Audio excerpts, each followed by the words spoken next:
Have you ever truly stopped to consider what it means to be a Renaissance man in our often kind of pigeonholed entertainment industry today? We're not just talking about someone who acts. We mean someone who consistently writes, directs, and, seeks profound artistic expression across like a whole array of media. Pretty rare, isn't it? Yeah, someone whose curiosity just seems, well, boundless, whose artistic engine never really idles. Well, today we're taking a truly deep dive into the remarkable career and, frankly, utterly fascinating life of an individual who embodies the spirit right down to his bones, Ethan Hawke. Our mission for this deep dive is to go way beyond just, listing his filmography, which, trust me, is long enough to fill an entire weekend. Oh, easily. Instead, we're going to unpack the interconnected threads of his whole creative journey. From his formative years, those early cinematic stumbles, through the breakthrough roles, his work as a novelist, a director, and his unwavering, passionate commitment to theater, which he often calls his first love. You're going to discover how his diverse passions don't just exist separately, but how they constantly inform and enrich each other, revealing a deliberate, thoughtful artist, not just some celebrity chasing the next big paycheck. We'll connect his personal philosophies, his public stances, to the very fabric of the work he chooses and creates. And I promise you, there will be some real aha moments along the way that might just redefine what you thought you knew about him. Honestly, delving into Ethan Hawke's career, it feels like uncovering a hidden artistic continent. The sheer breadth, the sustained output across acting, directing, writing, it's just, well, mind-bogglingly rare in Hollywood. I mean, who does that and does it so consistently well? I'm genuinely buzzing to unpeel these layers with you today. It's an excellent framing, and what's particularly fascinating here, I think, is how Hawke's career path seems less about chasing that conventional road to superstardom and more about this persistent, almost relentless pursuit of artistic integrity and, well, just pure curiosity. So when we connect this to the bigger picture, what makes a truly enduring artist?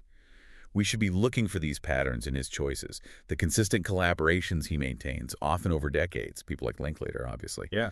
The interesting, sometimes really surprising genre shifts he takes on, and those recurring themes in his writing and directing that so often parallel the deep human questions he explores in his acting roles.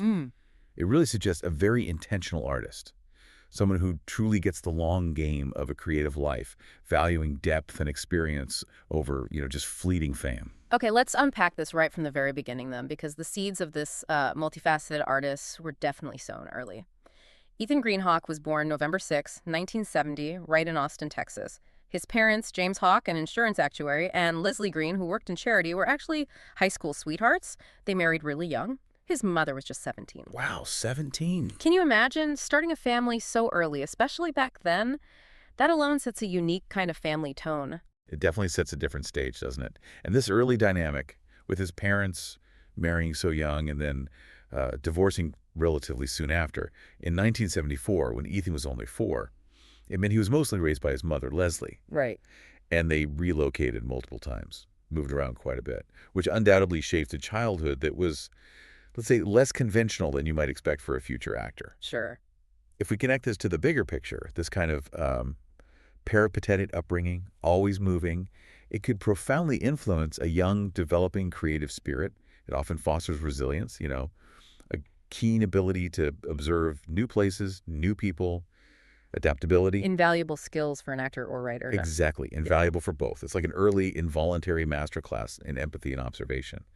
And what's intriguing, too, is that this early family background also holds a surprising literary thread. On his father's side, he's actually a second cousin, twice removed, of Tennessee Williams. Wow, really? The playwright. Yeah, the legendary playwright. And then on his mother's side, his grandfather, Howard Lemuel Green, was a notable public figure, served 5 terms in the Texas legislature, and elected county judge. So it suggests this fascinating blend of, artistic depth and public service influences running through his family history, maybe shaping his own intellectual side and his later public stances. Absolutely. That early restlessness, that curiosity, seems like it was channeled directly into a diverse intellectual drive. You can see it in his schooling. His educational journey really reflects those varied interests. He went to Packer Collegiate Institute in Brooklyn Heights, a pretty rigorous private school, then moved to the public West Windsor Plainsboro High School in New Jersey, and finally the Hun School of Princeton, a boarding school where he graduated in 1988. So yeah, a diverse path mirroring his later career choices. And what's truly fascinating here, maybe one of our first aha moments, is that while he was in high school, Hawke initially aspired to be a writer. Right, you mentioned that earlier. Yeah, this wasn't just a passing thing, it was a deep ambition. But this same period, undeniably, saw his interest in acting emerge, almost like a parallel path. His very first stage appearance was at age 13, a production of George Bernard Shaw's St. Joan at the McCarter Theater. 13. In a Shaw play. That's intense. Right. Imagine stepping onto a professional stage then. Yeah. He honed his skills in high school plays too, like Meet Me in St. Louis and You Can't Take It With You, building that foundation. Yeah. So this raises an important question for us. Given that initial writing dream, was acting like a pragmatic step, a way into the storytelling world? Or did it truly capture his imagination as an art form in itself, totally distinct from writing? It hints at this dual creative pull. Well, his higher education choices really lean into that question and offer some interesting answers. After high school, he briefly studied acting at Carnegie Mellon in Pittsburgh, great drama program, but then famously dropped out after being cast in Dead Poets Society in 1989. The big break. You'd think after a role like that, his path was set, right? But then, even after that huge success, he enrolled in NYU's English program for 2 years. Still committed to writing. Still chasing that literary dream. And then he dropped out again to pursue more acting roles. It wasn't just a one-off decision, it was a pattern. This early pattern, it really reveals a foundational synergy, or maybe a gentle, persistent competition between the writing desire and the acting career. Yeah, like a push and pull. Exactly. The fact he twice put higher ed on hold for acting first for Dead Poets Society, then again it highlights a profound commitment to performance. It suggests that while the literary ambitions were simmering, the acting opportunities were just too compelling to ignore. Right. It wasn't just a means to an end. The work itself, as an actor, offered unique avenues for expression, collaboration, growth. Things he clearly valued deeply even then. It speaks to an almost visceral attraction to the immediate, collaborative nature of performance, even as that solitary writing process kept calling to him. It's a testament to his drive that he felt the need to pursue both paths with such conviction. So, with that fascinating foundation laid, let's talk about his actual entry into film, which was surprisingly a bit rocky at first. At just 14, with his mom's permission, Ethan Hawke got his first film role in Joe Dante's Explorers. 1985, starring alongside a young River Phoenix. Oh, River Phoenix, too. Yeah, he played an alien-obsessed schoolboy. Sounds like a dream role for a kid, right? Imagine that excitement. On the surface, yeah, absolutely thrilling. But the film, even though it got favorably reviewed by critics, it ultimately suffered poor box office results. Okay. And this commercial failure, especially for a big sci-fi adventure like that, it really impacted Hawke profoundly. It caused him to quit acting for a brief period after it came out. Really? Yeah. He later described the disappointment as incredibly difficult for someone so young, famously adding, "I would never recommend that a kid act." Now, when we connect this to the bigger picture, this explorer's experience wasn't just a film role. It was a kind of foundational disillusionment. It arguably sort of inoculated him against that typical Hollywood chase for fame and just surface success. Interesting way to put it. Imagine being 14, experiencing that public failure after what should have been a huge debut. It's a crucible. While many child actors might pivot to safer roles or just disappear, Hawke's later choices show this contrarian artistic compass, guiding him towards projects that prioritized, intellectual curiosity, collaborative depth over guaranteed box office. So it wasn't just realism, it was like a redefinition of success for it. Exactly. Forged in early disappointment. He learned early that the commercial outcome was often out of his control, so he might as well focus on the work itself, the process. That's a truly profound insight into his early motivation. And speaking of motivations, it makes me wonder, how did he then go from that almost like independent artistic self-preservation to tackling something as huge and career-defining as Dead Poets Society? Because that really was a monumental role that brought him back. In 1989, he made his breakthrough appearance in Peter Weir's film, playing Todd Anderson, the painfully shy student opposite Robin Williams' amazing English teacher. And Variety noted Hawke as the painfully shy Todd gives a haunting performance. It's a performance that really stuck with people. Indeed. And what's particularly striking about that move isn't just the ambition, but the sheer emotional intelligence needed to play Todd Anderson. Sure. Especially after maybe feeling burned by the industry. It speaks volumes about his resilience, his capacity for deep vulnerability on screen. Yeah. The film itself was a huge critical and commercial triumph. Got considerable acclaim, won the BAFTA for Best Film, Oscar nomination for Best Picture, massive commercial success, $235 million worldwide, still his most commercially successful movie to date. And this monumental success dramatically shifted his perspective. He admitted he didn't want to be an actor, and I went back to college after Explorers. But then, he said, the film's success was so monumental that I was getting offers to be in such interesting movies and be in such interesting places, and it seemed silly to pursue anything else. That quote really is an aha moment. It shows his pragmatism, not necessarily a sudden burning desire for fame. Exactly. He chose to keep acting because the work itself became interesting. It offered unique experiences, access to creative people, cool locations, compelling stories, things that were hard to turn down. It was about the artistic adventure. Precisely. Not just the spotlight. Dead Poets Society definitely opened a lot of doors. Yeah. Led to a quick succession of roles that really defined his early adult career and showcased his emerging versatility. After that, he quickly took on diverse projects. Comedy drama Dad in '89, playing Ted Danson's son, Jack Lemmon's grandson. Talk about acting lineage. Right, heavy hitters. Then his first leading role in White Fang in '91, Yukon Gold Hunter Jack Conroy. The Oregonian praised how he made Jack's passion for the animal feel real. Next, the well-received war film A Midnight Clear in '92, and the survival drama Alive in '93, playing Nando Parado, the Andes plane crash survivor. Really intense role. Yeah, Roger Ebert highlighted that one as showing his convincing range. And even in these early years, Hawke actively avoided being typecast. You can see it. Clearly. These choices showed deliberate strategy, exploring different genres, different character types. Ted Danson's son one year, then a Yukon adventurer, a WWII soldier, a plane crash survivor the next. It laid the groundwork for his reputation as a versatile actor, someone not content to stay in one predictable lane. Yeah. This approach wasn't just trying different things. It reflected an artist driven by exploration, the challenge of inhabiting distinct realities, rather than just fitting into some marketable box. It was a clear signal. He was interested in the craft, the story, not just the specific type of role. Then came the roles that truly captured the zeitgeist, that defining spirit of a generation, cemented his status as a cultural touchstone for so many of us. In 1994, he starred in the Generation X drama Reality Bites, playing Troy Dyer, the kind of slacker philosopher who mocks his girlfriend's ambitions, played by Winona Ryder. Yeah, iconic role. Totally. The following year, he starred in Richard Linklater's Before Sunrise, playing the young American guy who meets Julie Delpy's character on a train, spends a night exploring Vienna, and, well, falls in love. Two films that couldn't be more different, yet both so defining for that mid-90s period. Exactly. They absolutely are pivotal, almost archetypal roles. Roger Ebert praised Hawke's Troy Dyer as convincing and noteworthy.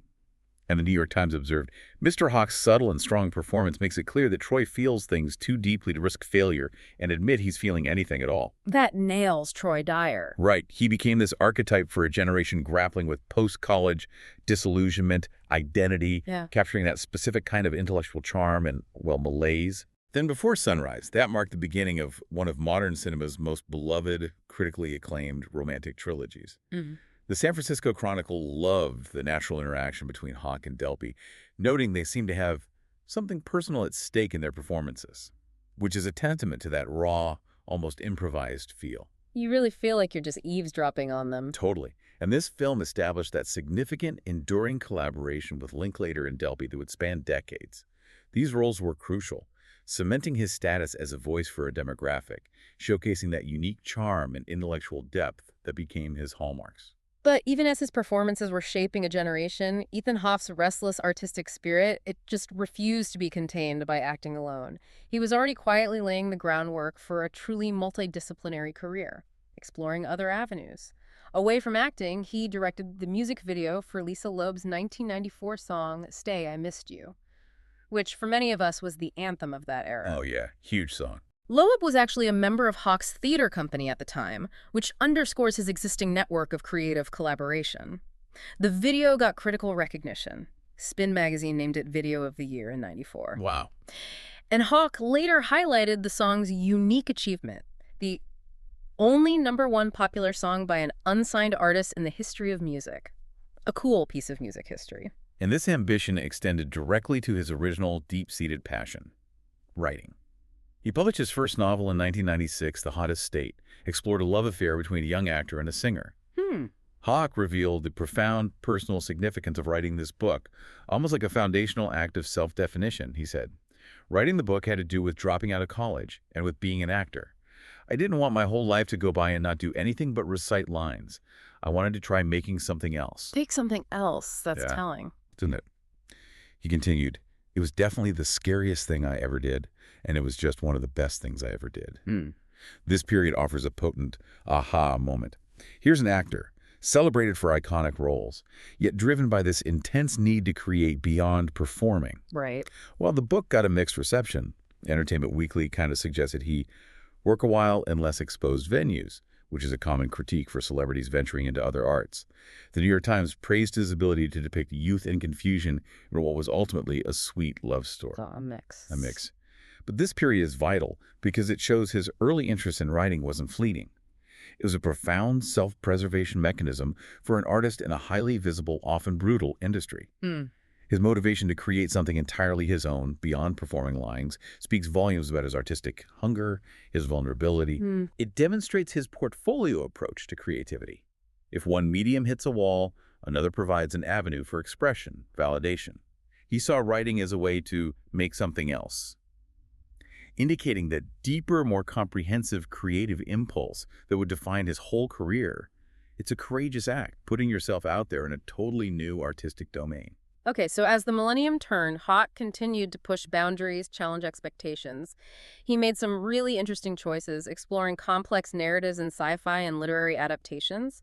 In Andrew Niccol's Gattaca in '97, critically acclaimed sci-fi Hawke played a man infiltrating a society of genetically perfect humans. Great film. He found it one of the more interesting scripts he'd read in years, drawn to its themes about destiny versus free will. The Fort Worth Star-Telegram called his performance most impressive.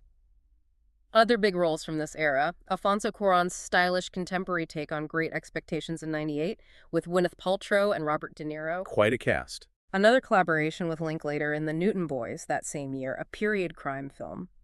And the visually stunning but maybe less enthusiastically received Snow Falling on Cedars in '99. Right. While Gattaca wasn't a blockbuster, it got great reviews and has become a real cult classic since then. Yep. Admired for its intellectual depth, its themes about human potential, genetic discrimination. Definitely makes you think. Hawke's choice there shows that consistent inclination towards films with profound intellectual underpinnings, even if they weren't guaranteed box office hits. It highlights his commitment to storytelling that makes you think, not just purely entertain. But, as you mentioned, not all these choices landed perfectly. Snow Falling on Cedars, for instance, got a pretty unenthusiastic reception. Entertainment Weekly noted his character was hard to understand, which just emphasizes the inherent risks of artistic ventures, right? Even a thoughtful actor can't guarantee every project resonates. It's part of the journey, navigating those mixed receptions. That's a great point about the risks. But from futuristic dystopias to classic tragedies, Hawke kept stretching his artistic muscles in really audacious ways. He took on the title role in Michael Almereyda's Hamlet in 2000, a bold film that transposed Shakespeare's iconic play to contemporary New York City. Yeah, I remember that one. Very modern. Hawke felt the setting made the play more accessible and vital, argued the themes angst, revenge, existential doubt were timeless, resonated in a modern urban landscape.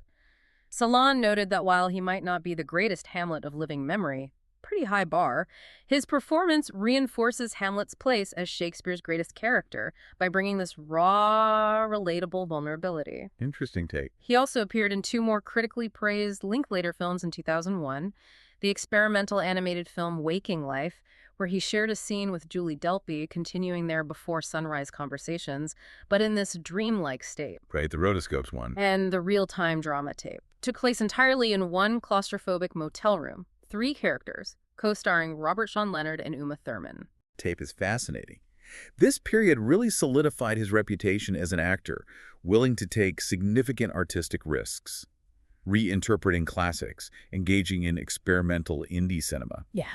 Especially with Linklater, who clearly got him. Yeah, that partnership seems crucial. Hawke considered Tape his first adult performance, a sentiment Roger Ebert echoed, commending his physical and verbal acting mastery in that incredibly confined, intense setting. What's technically impressive about Tape is the demand for continuous, high-stakes performance. No quick cuts, no elaborate sets, just raw acting. Listen and draining. Incredible stamina required, meticulous attention to dialogue, subtext.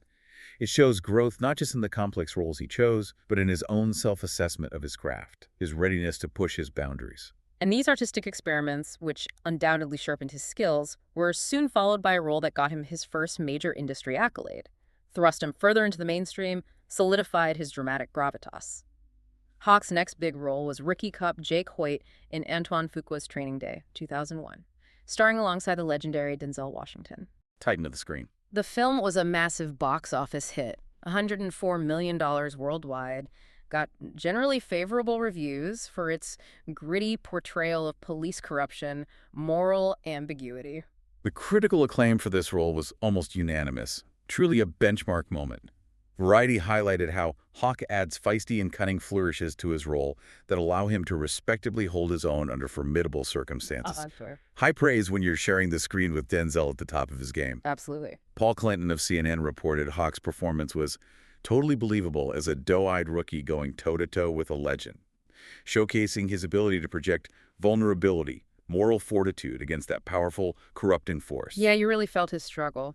Hawke himself described Training Day as his best experience in Hollywood, and this role was pivotal, brought him widespread critical and commercial success, proved his capacity for intense dramatic work opposite an acting giant, firmly established his gravitas as a leading actor capable of holding his own in high-stakes drama, a physical, emotionally demanding role that clearly stretched him in the best way. It's incredible how he hit such a professional high point in acting, yet still, that drive to create extended beyond just performing.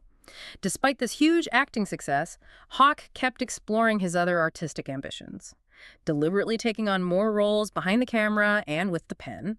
Early 2000s, he made his feature directorial debut with Chelsea Walls in 2002, an indie drama about struggling artists in New York's Chelsea Hotel. Iconic location. But this film, well, it was critically and financially unsuccessful. A tough blow for a first directing effort. Yeah, that's rough. But undeterred, his second novel, Ash Wednesday, came out the same year, 2002, and it found significant success. Made the New York Times bestseller list. Wow, quite the contrast. Right. This period offers another really insightful aha moment about Hawke's artistic resilience, his inherent need to create. The novel, A Tale of an AWOL Soldier and His Pregnant Girlfriend, got strong critical praise. The Guardian called it sharply and poignantly written, an intense one-sitting read. The New York Times acknowledged Hawke's novelist's innate gifts, praising his sharp eye, a fluid storytelling voice, and the imagination to create complicated individuals, while also noting he was, quote, weaker at narrative tricks that can be taught. A fair assessment for a developing writer, perhaps. Sure. But the juxtaposition of a failed directorial debut with a best-selling novel reveals this key aspect of Hawke's character, that persistent drive to create and express, regardless of immediate commercial outcomes for any single project. He's clearly not afraid to fail, doesn't put all his eggs in one basket, speaks to a deep inherent need for creative output that finds multiple channels. That portfolio approach you mentioned. Exactly. It allows him to absorb setbacks in one area while celebrating successes in another, fosters a sustained creative life. That's a fascinating interpretation. After these diverse ventures, a beloved narrative called him back to the screen, a story audiences had been waiting almost a decade for.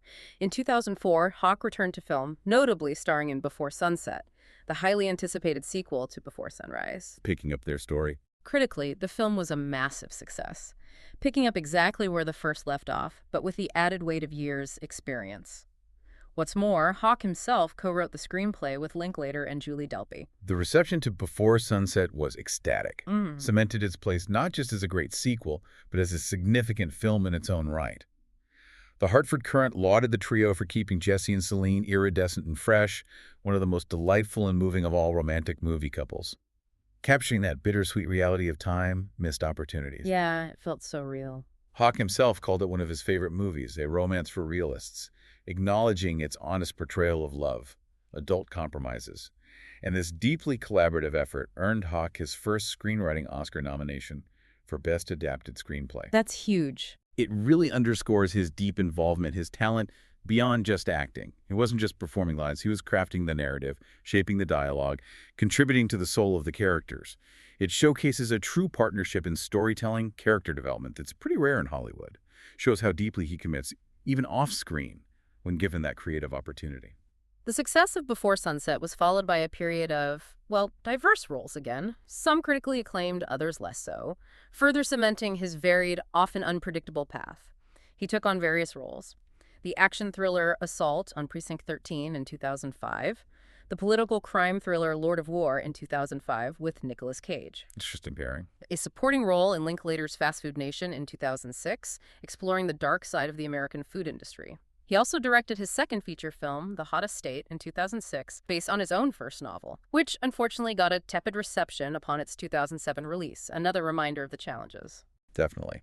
This period truly demonstrates Hawke's willingness to oscillate between commercial genre films and serious, critically lauded dramas, often collaborating with respected directors. Like, he's constantly seeking different kinds of creative nourishment. Yeah. A prime example of his dedication to challenging material is his role in 2007, starring in Sidney Lumet's final work, the crime drama, Before the Devil Knows You're Dead, alongside Philip Seymour Hoffman and Marisa Tomei. Wow, Lumet's last film. Yeah. The film got critical acclaim. USA Today called it highly entertaining, praised Hawke's and Hoffman's performances as excellent, highlighting the intense, morally ambiguous stuff. Peter Travers of Rolling Stone noted, Hawke digs deep to create a haunting portrayal of loss in his character. This role wasn't just a part, it was working with a legend, powerhouse co-stars. Signaled an actor driven by the quality of the project, the people involved, rather than just box office draw, even as he did more commercial stuff or less successful directing. He also started with Mark Ruffalo in What Doesn't Kill You in '08. Yeah. Got a favorable reception but struggled with distribution, and appeared in New York, I Love You in '09 and Staten Island in '09, just continuing to diversify that portfolio. Okay, so as the new decade dawned, Hawke dove even deeper into genre films. Always, it seems, with an eye for character and story, not just spectacle. The 2010s began with roles across various genres. He played a vampire hematologist in the sci-fi horror Daybreakers in 2010, Right. a corrupt narcotics officer in Antoine Fuqua's gritty Brooklyn's Finest that same year, a role the New York Daily News said showed his evolution towards stronger, more intense acting than anyone might have predicted from him 20 years ago. High praise. He was Starbuck in the TV adaptation of Moby Dick in 2011, and had a role opposite Kristen Scott Thomas in The Woman in the Fifth, also 2011. His first significant foray into pure horror, a genre he hadn't fully embraced, was Sinister in 2012. Played a true crime writer whose story leads him down a terrifying path.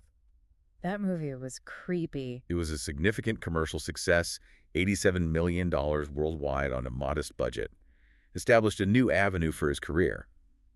Interestingly, Hawke had previously been turned off by horror because good acting is not always required in the genre. A blunt but honest assessment. Huh, yeah? But his long-standing relationship with producer Jason Blum, who actually ran a theater company with Hawke, was key. Oh, interesting connection. Hawke explained his rationale. I've never had a script with a really great character and a real filmmaker attached to it that I'd be interested in. So he brought me into it. This willingness to engage with genre, but only if the script and character were compelling, and a serious filmmaker was attached. It highlights his consistent artistic principles. Makes sense. He doesn't dismiss entire genres. He seeks quality and depth within them, making his presence a marker for a film's potential for both entertainment and artistic merit, even in horror. After that period of diverse genre exploration, audiences were treated to a return to a familiar, beloved narrative. 2013 was a remarkably busy year for Hawke, marked by the release of Before Midnight, the third installment of the Before series, reuniting him with Delpy and Linklater, the culmination of almost 2 decades with those characters. Incredible journey. Like its predecessors, Before Midnight got overwhelming critical acclaim. Variety hailed it as one of the great movie romances of the modern era, achieving its richest and fullest expression. Specifically calling that scene in the hotel room one for the actor's handbook, for its raw, unflinching portrayal of a long-term relationship's struggles, complexities. So intense, that scene. The co-written screenplay by Hawke, Linklater, and Delpy, famously developed through extensive improv workshops, earned them another Academy Award nomination for Best Adapted Screenplay. Amazing. And this period perfectly encapsulates Hawke's career duality, Yeah. because he also starred in the horror thriller The Purge that same year. Right. Talk about different ends of the spectrum. Exactly. Despite mixed reviews for its premise, The Purge was a box office sensation. Topped the weekend with a $34 million debut, the biggest opening of Hawke's career at that point. Wow. His third film of 2013, Getaway, however, was both critically and commercially unsuccessful.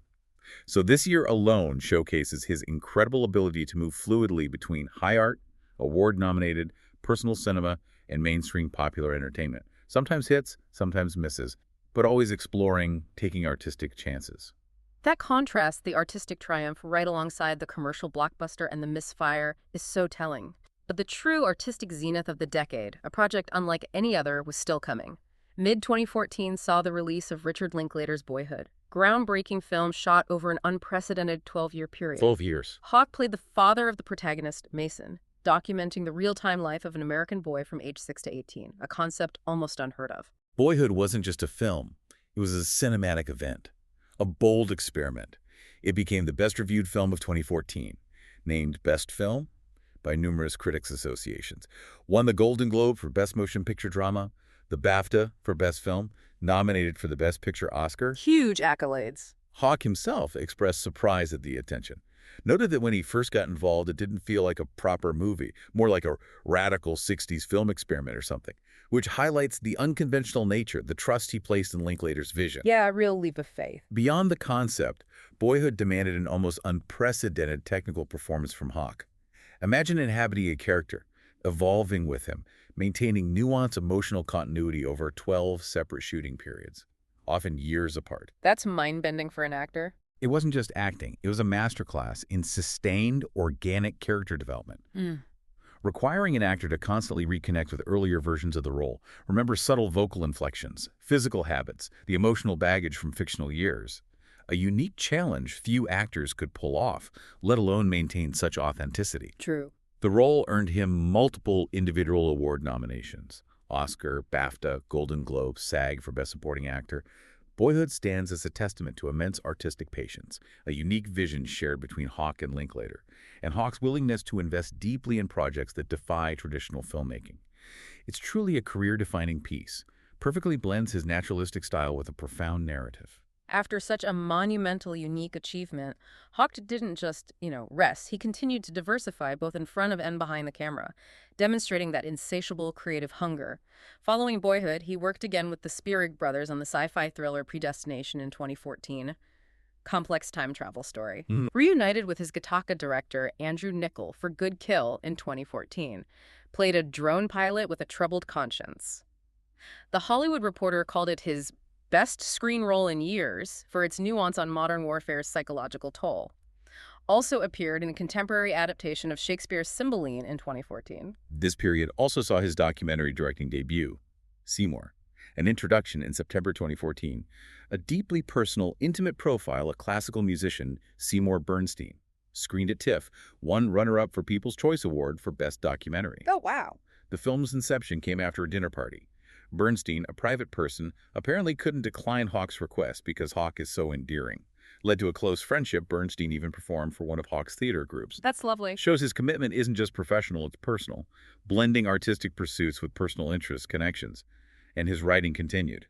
November 2015 published his third novel, Rules for a Night, structured as a letter from a father to his kids, imparting moral values through a medieval allegory. Interesting format. This period truly shows Hawke's continued deliberate expansion of his creative identity. Not just an actor, he's a director, writer, curious documentarian, actively seeking out, shaping stories that resonate, often bridging personal interests, music, mentorship with professional endeavors, a holistic approach. It's remarkable how he consistently finds new ways to express himself, and Hawke further challenged audience perceptions by embracing more complex, sometimes darker characters in the late 2010s, pushing against typecasting. He took on new challenges, playing the legendary troubled jazz musician Chet Baker in Born to be Blue in 2015, got high praise from Rolling Stone for his extraordinary and fearless, vanity-free portrayal. Really captured Bader's fragility. Starred in Rebecca Miller's romantic comedy Maggie's Plan in 2015, showing his lighter side, and the drama's 10,000 Saints and Regression. Then he deliberately portrayed what some might call unpleasant characters in 2016. An abusive father in The Phenom, the harsh, often cruel husband of Maud Lewis and Maudie. Yeah, those were tough roles to watch him in. Right. While some critics applauded his unexpected turns, willingness to break from his charming persona, others felt he was miscast in these cruel roles, suggesting audiences weren't always comfortable seeing him in such dark light.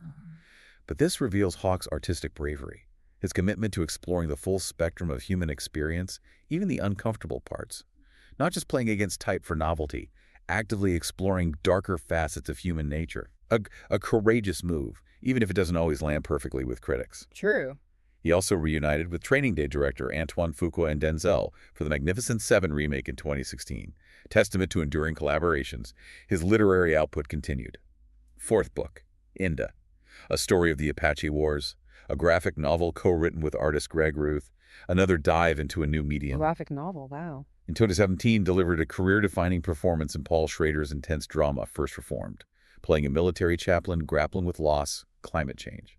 Premiered to overwhelmingly positive reception at Venice, earned some of his best career reviews. That performance was incredible. Then his third feature as director, Blaze, about country musician Blaze Foley, premiered at Sundance in 2018, further solidifying his directorial output.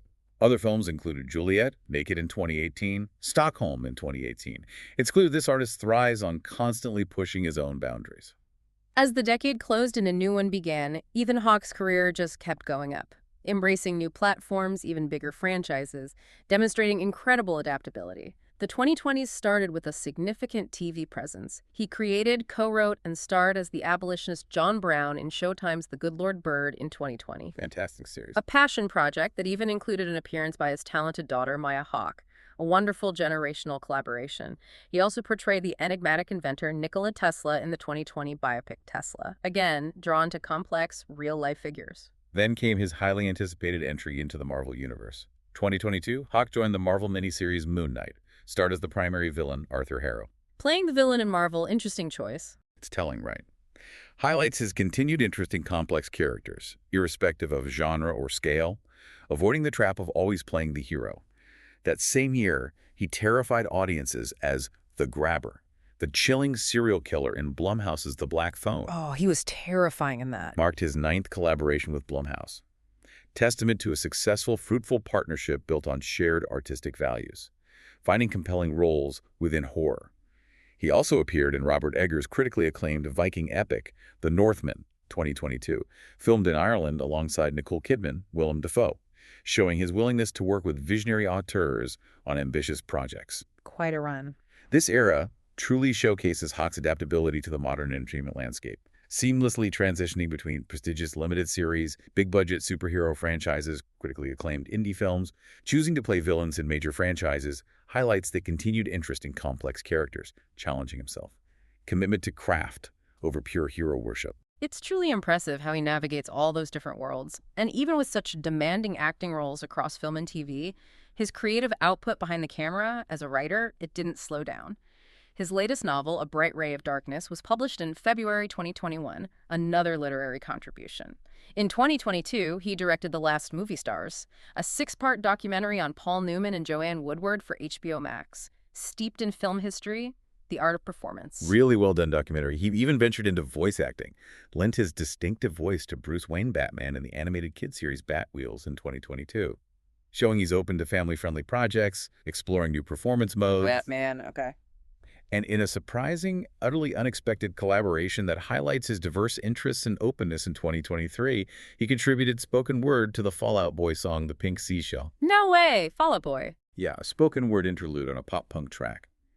This continued output, writing, directing, even unconventional music collabs, solidifies the image of Ethan Hawke as a truly multifaceted artist. He's clearly not resting, constantly exploring new ways to tell stories, engage with culture, proving that early desire to make something else remains a powerful driving force, a continuous dynamic exploration. For many artists, especially those who find fame in film, one medium always holds a special, almost sacred place. For Ethan Hawke, it's undeniably the stage. He has consistently described theater as his first love, emphasizing it as a space where he feels free to be more creative. That's a powerful statement from someone with his level of film success. It really provides a critical lens to understand his whole career. Despite film and literary success, theater clearly remains fundamental. It likely offers a different kind of challenge, immediate feedback that informs his other work. What specific elements allow for this freedom compared to the often more controlled, piecemeal environment of film? Good question. Maybe the live audience interaction. Longer, in-depth rehearsal periods allowing deeper character exploration.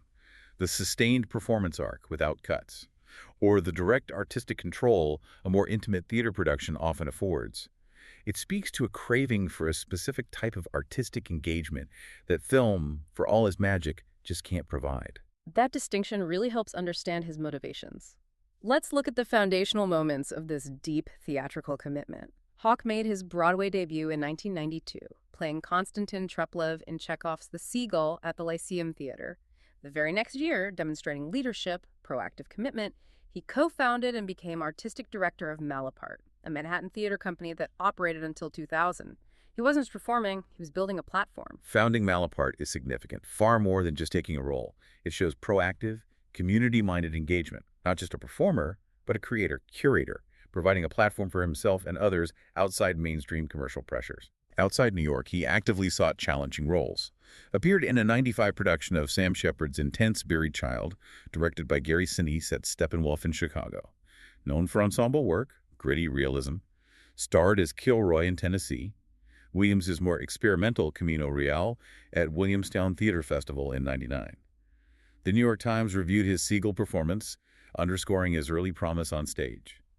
Suggests he was recognized for talent and dedication in this realm right from the start, setting the stage, if you will, for a lasting relationship with live performance. His dedication to challenging, complex stage roles continued to grow through the 2000s, proving theater was no fleeting hobby. Returned to Broadway in Jack O'Brien's acclaimed 2003 production of Henry IV, playing the fiery, rebellious Hotspur. New York Magazine called his Hotspur a compelling, ardent creation, highlighting his ability to bring passionate intensity to classical roles. He has that intensity. Starred in the off-Broadway revival of David Rabe's dark comedy Hurly-Burly in 2005, often known for more experimental stuff than Broadway. Earned him a Lucille Lortel Award nomination for Outstanding Lead Actor. The New York Times praised his merciless precision, capturing the play's chaotic energy. Then came a truly monumental theatrical undertaking. Cemented his place as a serious stage actor. November 2006 to May 2007, Hawke starred as Mikhail Bakunin in Tom Stoppart's epic 8-hour trilogy, The Coast of Utopia at Lincoln Center. 8 hours, wow. Not just a play, a sprawling, intellectually demanding exploration of 19th century Russian intellectuals. Required immense stamina, profound character work. His performance earned his first Tony Award nomination, Best Featured Actor. The Los Angeles Times complimented his Bakunin as a strangely appealing enthusiast, capturing the charismatic yet flawed revolutionary. Beyond acting, November 2007, he directed Jonathan Mark Sherman's Things We Want for the New Group. New York Magazine praised his understated direction, ability to steer a gifted cast away from the histrionics, showcasing his vision behind the scenes. So directing, too. This period highlights his deep engagement with prestigious, challenging theatrical works. Tony nomination, directorial successes demonstrate not just acting prowess, but leadership, clear artistic vision. He even received the Michael Mendelsohn Award for outstanding commitment to the theater in 2008.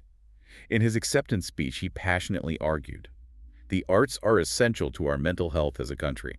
Powerful statement. Not just personal preference.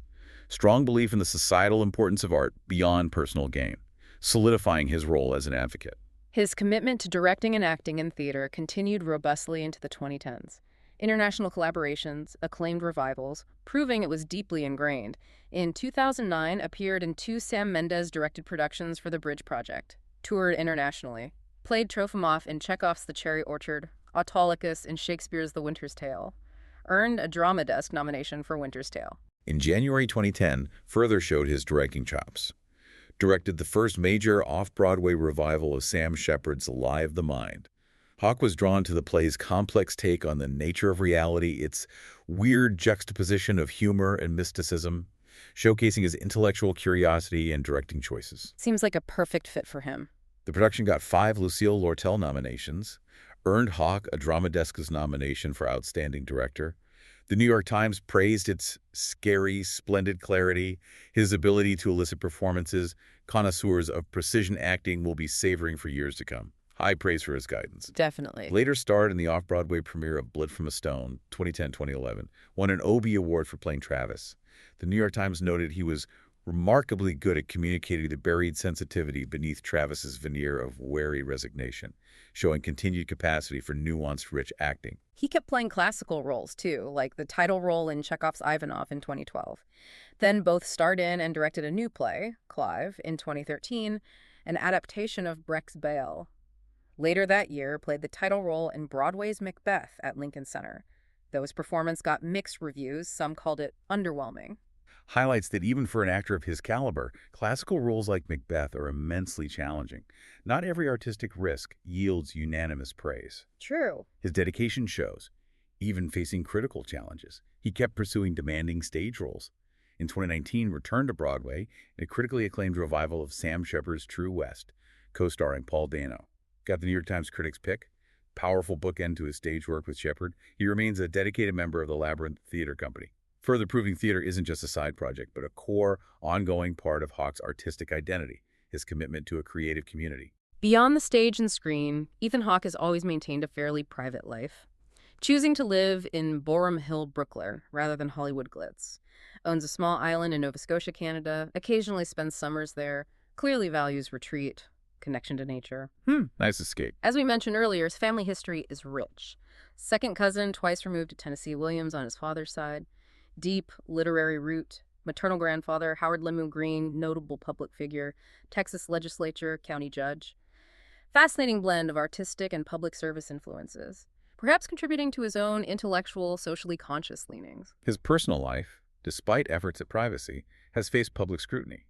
Common challenge for public figures. May 1st, 1998, married actress Uma Thurman met on Gattaca set.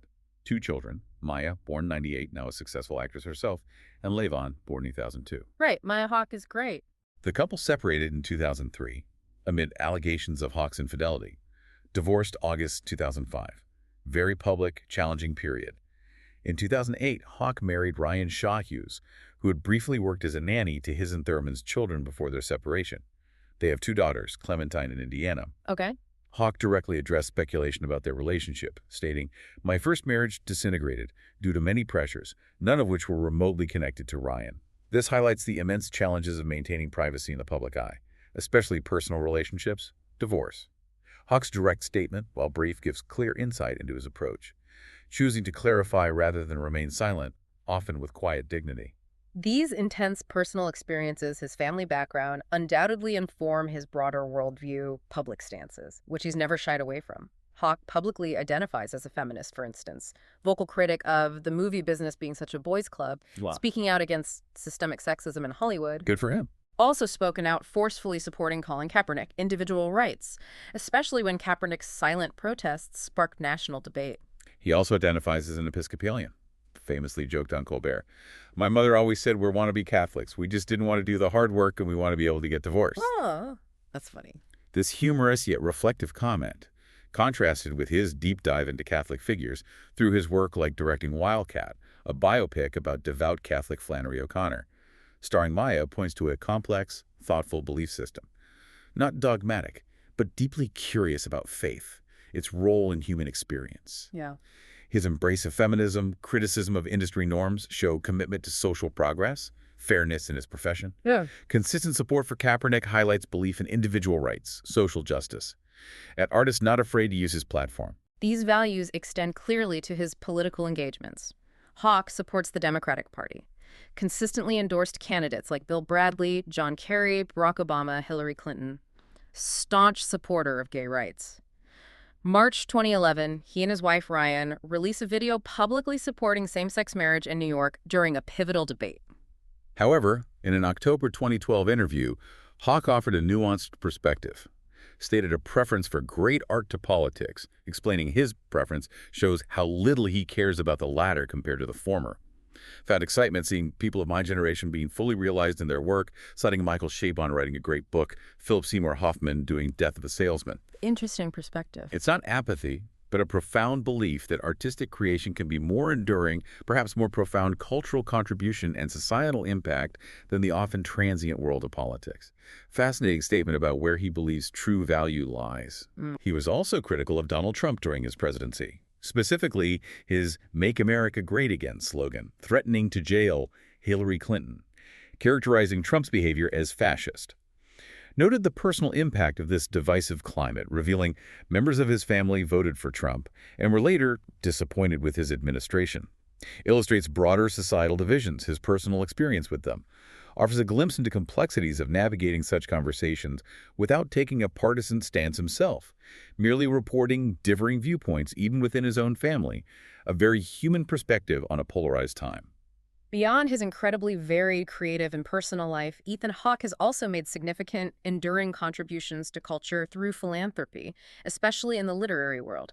He's been a significant figure in literary philanthropy, served as co-chair of the New York Public Library's Young Lions Committee, one of New York's major philanthropic boards, not just symbolic, involves active fundraising, advocacy. That's impressive commitment. In 2001, demonstrating commitment to nurturing new talent, he co-founded the Young Lions Fiction Award, an annual prize specifically recognizing achievements in fiction by writers under 35. Remarkable, concrete commitment to fostering the next generation of literary voices. Indeed, this commitment is a tangible manifestation of his lifelong passion for writing and literature, a passion cultivated since high school, consistently pursued. It's not just about his own creative output, but actively fostering the next generation, supporting a vital cultural institution like the NYPL. Right. His dedication was further recognized when he was honored as a Library Lion by the NYPL in November 2010, an award for outstanding contributions. Demonstrating long-term commitment beyond mere celebrity endorsement, he joined the library's Board of Trustees in May 2016, deeply involved in governance, strategic direction. Wow. Board of Trustees illustrates a holistic view of artistic engagement, creating, performing, and crucially, nurturing and preserving institutions that foster art and knowledge. This raises an important question for you, the listener. How does an actor of his caliber choose to invest philanthropic efforts so heavily in literature, a field often seen as less glamorous than film? What does this tell us about his values? His profound belief in the power of the written word, perhaps even more than visual arts, as a lasting cultural contribution, truly showcases the depth of his Renaissance spirit extending into active patronage. And there you have it. We've taken a truly deep dive into the life and incredible career of Ethan Hawke, one of the most compelling, multi-talented artists of our time. We've journeyed from his nomadic childhood, those early film struggles which paradoxically shaped his artistic resilience, to his current status as an Oscar-nominated actor and screenwriter, a critically acclaimed novelist and film director, and a dedicated, award-winning stage artist. He truly defies easy categorization, continually demonstrating profound commitment to artistic integrity, multidisciplinary creative expression, embodies the idea of an artist unafraid to explore, challenge, grow across decades in whatever medium calls to him. His career is less a straight line to stardom, more a complex, intertwined tapestry of artistic curiosity, unwavering dedication to craft. His willingness to embrace varied genres, take bold risks with challenging roles, even those unpleasant ones, return repeatedly to his first love of theater, consistently pursue passions for writing and directing. It offers a powerful lesson in what a fulfilled creative life can look like. What stands out to you about an artist who, despite immense success in one field, continues to push boundaries, learn new crafts, embrace vulnerability in so many others? It's a compelling model for anyone with a creative spark. Indeed. Considering Ethan Hawke's deliberate choices, his unwavering commitment to his portfolio approach to creativity, his willingness to balance commercial projects with deep artistic dives, and his nuanced belief that great art holds a higher value than politics, what do you think truly defines a fulfilled and impactful creative life in our modern world? Is it accolades, versatility, consistency, impact, or perhaps something else entirely, something more personal, more intangible, like the sheer joy of making something new, something to mull over as you reflect on his remarkable journey? Thank you for joining us on this deep dive. We hope you'll take some time to explore more about Ethan Hawke's diverse and inspiring work on your own. There's truly a wealth of art waiting for you.